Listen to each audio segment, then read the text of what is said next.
Most people that follow my stuff know that I have over 120 rental properties and I own a house buying company that buys 200 houses a year. But let's go back in time and see where it all started. I'm going to show you my very first property.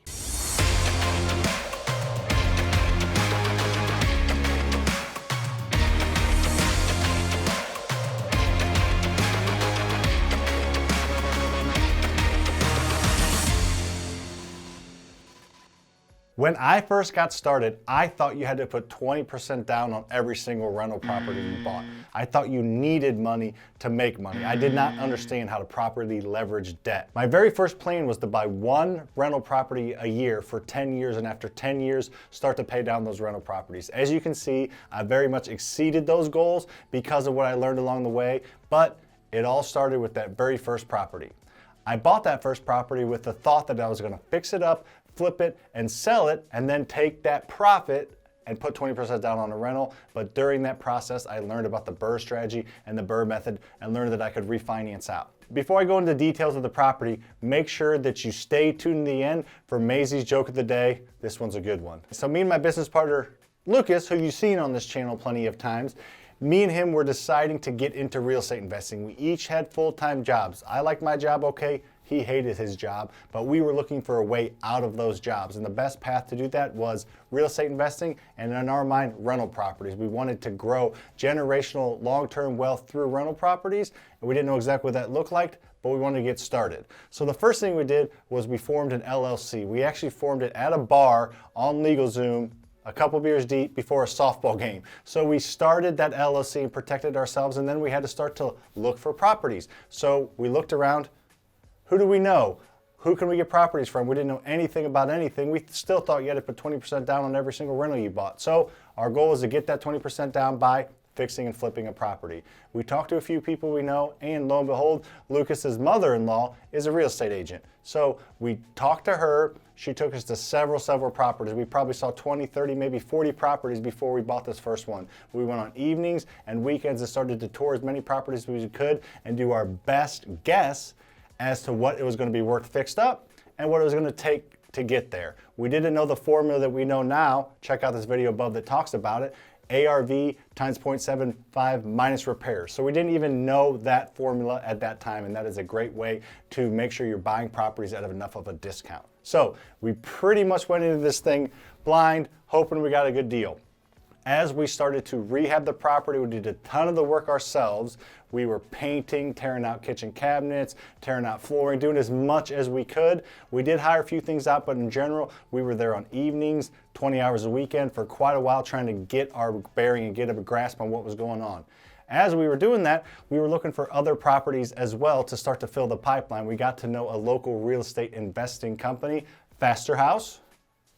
Now I own part of that company, which is kind of crazy, but we went to their office and met Brian. Brian Schroeder, who was our mentor and is our business partner, told us about the BRRRR method, the BRRRR strategy, which is a way to buy a property using somebody else's money, which we had already done, rehab the property using somebody else's money we had already done, and then rent it, and then refinance it and get all of your money back to play that initial lender. That's what the BRRRR method, the BRRRR strategy is. This video up here goes into detail about what that looks like.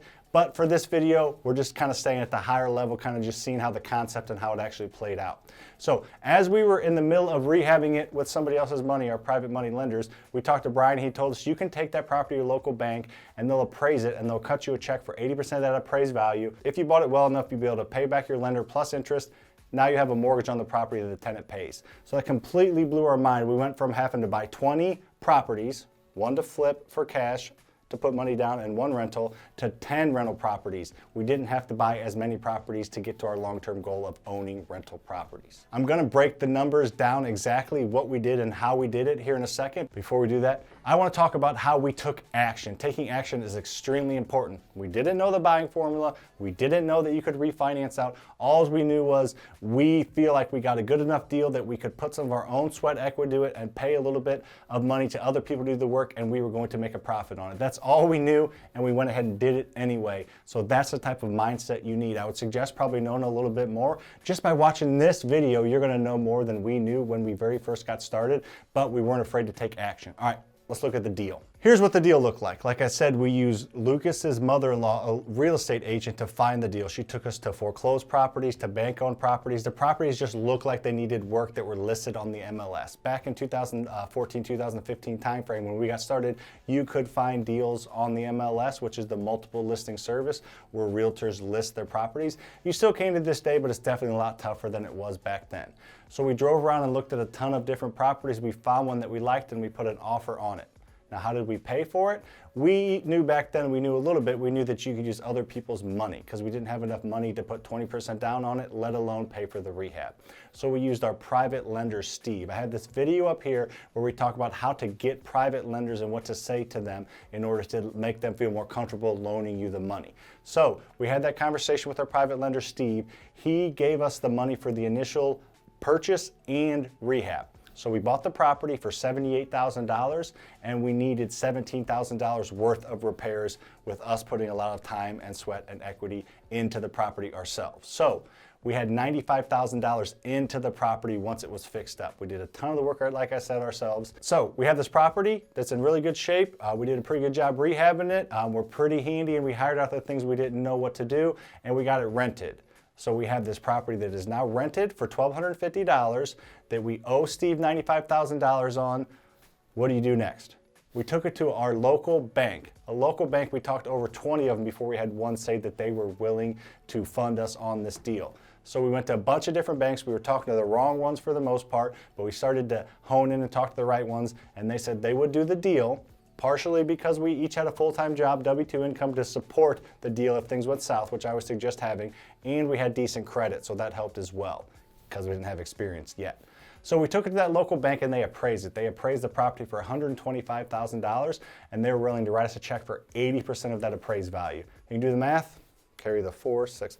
That is $100,000 is 20% of $125,000. So they literally wrote our business, that LLC we created at the bar, they wrote us a check for $100,000, which is 80% of that $125,000.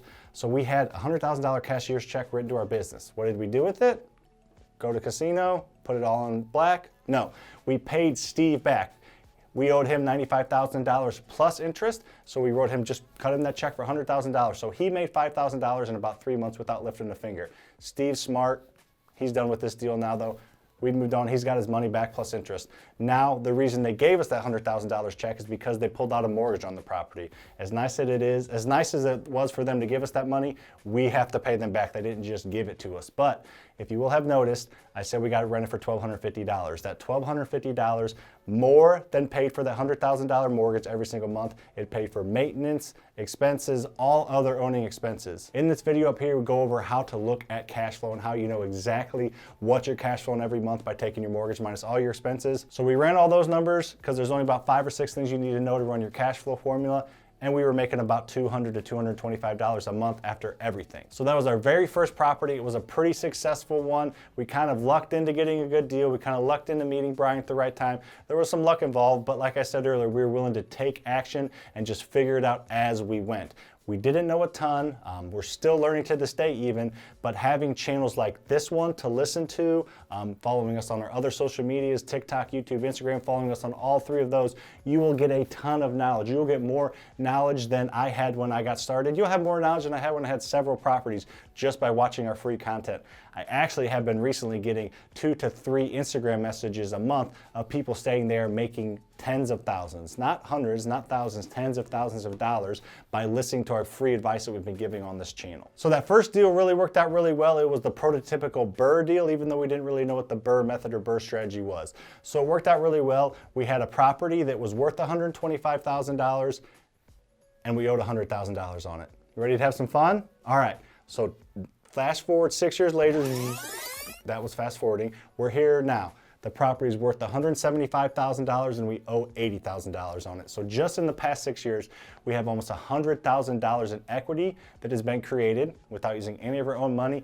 And we've got around $200 to $250 a month in the past 6 years in cash flow. That's a pretty good deal. That's pretty exciting, and that was just one deal. Needless to say, it all worked out pretty well, and it all started because we had an idea that we were willing to push for and strive for and not let obstacles get in our way. We had banks say no. We looked at a bunch of properties that didn't work.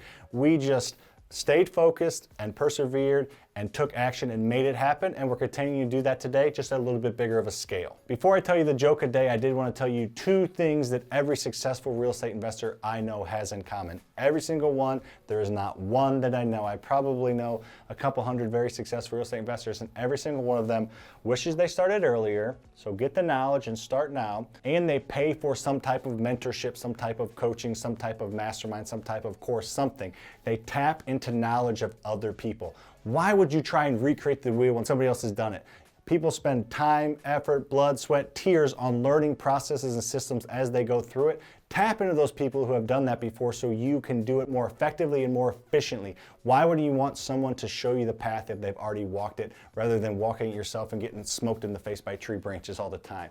So in order to do that, you can reach out to your local real estate investing Facebook groups, your local real estate investing meetups, and ask for local mentors or local people that have done it before. We have some incredible resources that we offer to investors across the entire country. We have our live rental academy where Lucas, Brian, and myself teach everything we know about growing a rental portfolio. If you don't even know what real estate means, or if you've done several deals, you can still learn a bunch from that course. If you want more information on that course, click on the link below. I'll have it in the description, or go to freerentalwebinar.com to get our free training and also to learn about that course. You will not be disappointed. All right, here's Maisie's joke of the day. Do you want to hear a joke about construction? I'm still working on it. All right, see you on the next one, guys.